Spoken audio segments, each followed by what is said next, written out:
Muslim itu masih bahwa setiap ayat yang berbeda dengan kelompok kita bahwa muawwalun maka harus takwil. Ya kalau mansukun harus dimakan kang saja. Kalau Pak terlalu tua ya. Repot nanti.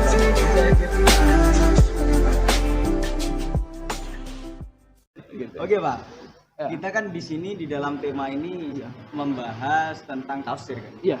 Tentang klaim kebenaran tetapi diarahkan kepada tafsir. Iya. Berarti nanti secara lingkupnya yang kita bahas adalah tafsir Iya. sendiri. Saya mau tanya tentang sejarah. Iya. Tentang sejarah klaim kebenaran dari tafsir pada zaman sahabat, dari tafsir zaman tabi'in sampai sekarang. Mungkin bisa dijelaskan dengan sejarah klaim kebenaran tafsir. Iya, begini. Sejarah klaim kebenaran tafsir itu ada dua faktor yang menjadikan klaim kebenaran tafsir itu menjadi klaim kebenaran yang tidak bisa dipisahkan dari sejarah pertumpahan darah begitu ya. Ya karena saya melihatnya dua faktor. Pertama karena kedangkalan pemahaman Islam. Yang kedua karena tidak ada kacamata tasawuf. Itu urgensinya. Sehingga kenapa tetap harus ada tasawuf di dalam berbagai bidang? Ya untuk kearifan di dalam beragama sebenarnya. Baik itu fuqaha, baik itu mufassirin, baik itu muhaddisin. Itu harus. Contoh di dalam sejarah kita menemukan klaim kebenaran dari kelompok Khawarij misalkan. Ya. Kelompok Khawarij ini tidak bisa dia menghargai perbedaan. Tidak bisa duduk bersama dengan perbedaan, tidak bisa. Sehingga ia memutlakkan penafsirannya. Misalkan orang Khawarij, ia menafsirkan ayat wa man lam yahkum bima anzalallah faulaika humul kafirun.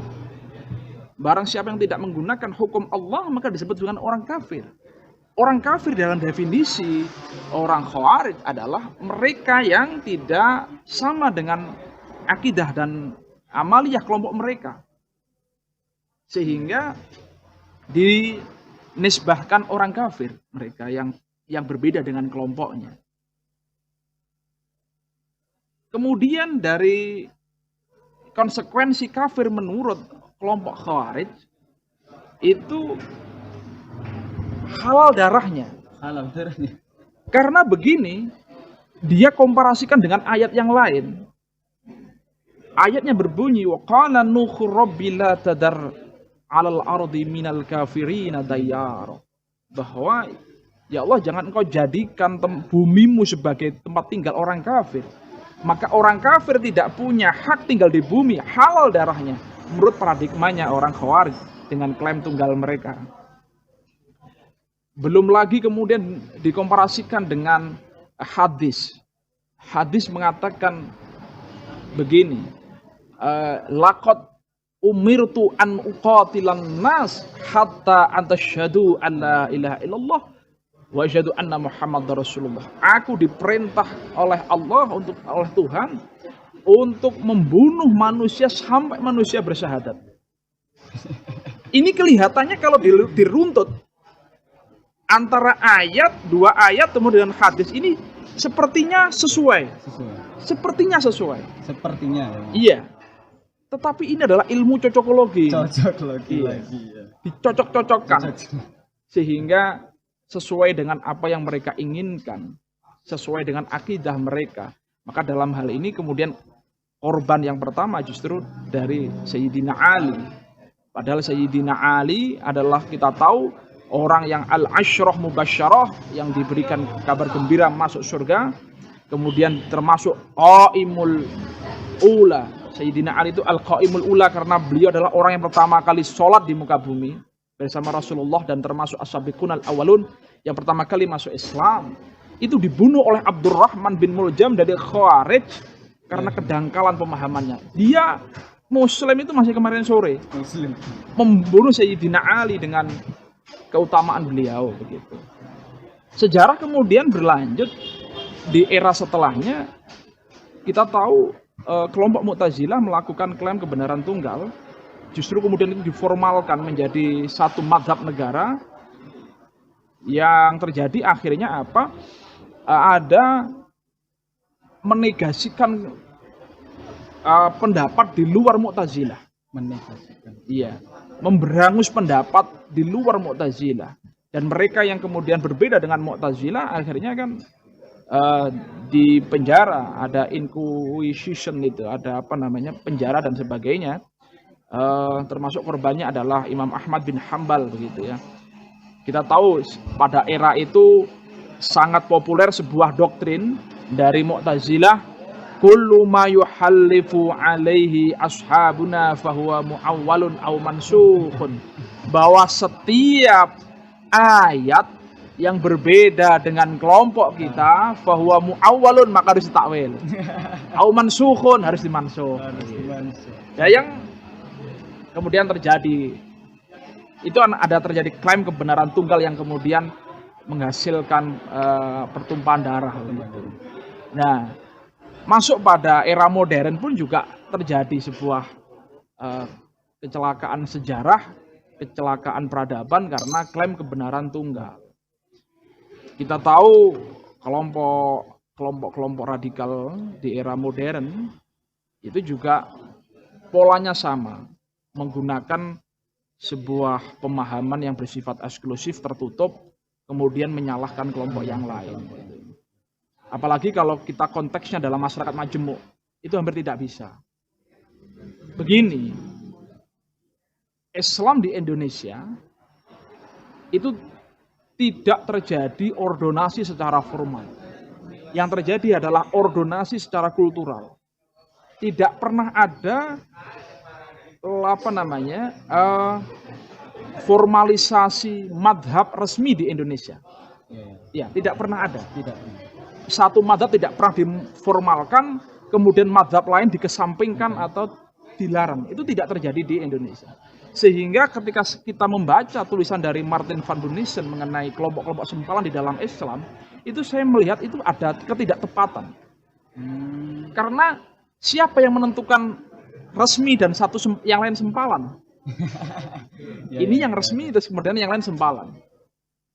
Karena kacamata daripada Martin van Bunissen itu adalah kacamata melihat agama-agama Kristiani di Eropa. Di Eropa terjadi ordonasi. Sejak lama memang ordonasi di Eropa. Sejak misalkan Konsili Nicea tahun 325 Masehi itu sudah terjadi ordonasi. Sehingga mereka yang berbeda dengan gereja resmi dianggap kelompok sempalan. Nah, kalau di Indonesia tidak bisa. Di Indonesia tidak ada yang terjadi yang satu resmi yang lain sempalan, tidak bisa. Di Indonesia itu adalah justru adanya kita harus menghargai keragaman pemahaman. Harus menghargai keragaman pemahaman. Tidak bisa kelompok mayoritas kemudian menganggap dia sebagai ordonasi, tidak. Tapi kalau bisa ditarik Pak ya, ditarik ke zaman sekarang. Ini saya panggilnya Pak atau Kang? Ya Kang saja. Kalau Pak terlalu tua ya, udah repot nanti kalau. Ya, saya kira sudah punya anak berapa? Oh iya, udah mengajarkan pasaran itu. Amin. Kalau saya tanya, kalau dilihat di realita zaman sekarang tentang pemikiran tentang konsep tafsir Nurcholish Madjid, diriannya atau konsep dari Dawa Meraharjo tentang ke ekstrim kanannya, itu penyikapan menurut Bapak apa bisa menurut Bapak lagi menurut Kang menurut Kang ya menurut Kang sendiri itu apakah bisa distigmakan atau diparadigmakan itu sebagai klaim kebenaran tafsir tunggal?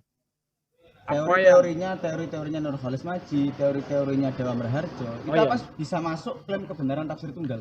Justru sebaliknya saya melihat apa yang dirintis oleh Pak Nurcholish Madjid atau Dawa Meraharjo itu justru sebuah kegelisahan di tengah kejumbutan pemikiran Islam dan tafsir. Sehingga begini, klaim kebenaran tunggal untuk menegasikan kebenaran tunggal yang lain. Kita membaca mungkin bisa seperti itu ya. Karena ada satu kegerahan ketika kelompok-kelompok membuat kelompok-kelompok Islam di Indonesia itu membuat sekte. Iya, membuat klaim-klaim kebenaran tunggal yang justru tidak bisa memajukan Islam. Ya karena saya mengatakan begini, memang klaim kebenaran tunggal itu dalam kelompok beragama kan sejak awal saya sebutkan itu sebuah keniscayaan. Hampir tidak mungkin kita tidak membuat satu klaim kebenaran, tetapi bagaimana kemudian menempatkan kebenaran versi kita di tengah perbedaan. Berarti jawabannya tadi yang dualisme tadi ya? Iya, kita selalu berada pada dualisme. Pak Nurholis Majid itu memberikan sebuah alternatif pemikiran sekalipun alternatif pemikiran yang ditawarkan Pak Nurholis Majid itu adalah sebuah klaim kebenaran tunggal yang lain. Tapi untuk meruntuhkan sebuah dogmatisme pemikiran, sebuah dogmatisme tafsir yang lain kan begitu. Kalau dilihat dari dampak klaim kebenaran tafsir tunggal ini, apakah bisa gerakan ngeklaim kebenaran tafsir tunggal ini semakin menyempitkan wawasan khazanah ilmu tafsir itu sendiri, Pak? Tafsir sendiri. Iya. Itu menjadi salah satu indikator ya. Sekalipun di dalam sejarahnya tafsir itu selalu melalui klaim-klaim seperti itu. Tetapi jika ini dilanjutkan, maka yang paling berbahaya adalah peradaban Islam. Yang berbahaya peradaban Islam bagi saya. Karena klaim kebenaran tunggal yang digagas oleh kelompok-kelompok eksklusif itu justru akan mematikan peradaban Islam karena tidak menghargai adanya keragaman pemikiran. Gitu. Padahal gerak daripada peradaban itu ya harus dimulai dari perbedaan sebenarnya, kan begitu. Malah kalau dilihat kan semakin adanya klaim kebenaran tafsir tunggal kan semakin memperluas ya. Memperluas. Seperti kalau adanya tafsir sekarang, tafsir yang diacu dengan rasionalisme, kayak tafsir-tafsirnya Al-Razi dan lain-lain. Berarti kan malah memajukan, Pak, klaim kebenaran tafsir tunggal ini. Klaim kebenaran tafsir tunggal kalau diletakkan dalam porsi yang benar, itu bisa saja mendampakkan ada gerak maju justru begitu. Begini, yang perlu kita pahami bahwa jangan kemudian ketika ini sebenarnya hanyalah produk tafsir, hanya produk dari istimbatul ahkam dari Al-Quran atau ijtihadul ahkam dari Al-Quran, kemudian itu dimutlakkan bahwa inilah satu-satunya tafsir daripada ayat. Lalu kemudian mengatakan, ayo kembali ke Quran hadis. Dengan maksud begini, ketika ada gium, ayo kembali ke Quran hadis, itu tujuannya adalah ingin mengatakan, sayalah yang memiliki otoritas menafsirkan ayat Al-Quran. Sehingga dia mengatakan begini, ketika ditanya seseorang dia menjawab, Allah menjawab di dalam Al-Quran. Jadi dia seolah-olah menempatkan diri sebagai jubirnya Allah Subhanahu wa Ta'ala. Sehingga yang terjadi apa? Tidak ada alternatif. Seolah-olah dia menutup alternatif terhadap tafsir yang lain. Padahal perbedaan tafsir itu kan sebuah keniscayaan ya. Sejak awal itu sudah terjadi perbedaan penafsiran. Misalkan Ibnu Abbas ketika menafsirkan lafadz al-ismu di dalam ayat Al-Quran, beliau menafsirkan dengan sebuah syair. Kata Ibnu Abbas, lafadz al-ismu di dalam Al-Quran itu sebenarnya adalah khomer itu.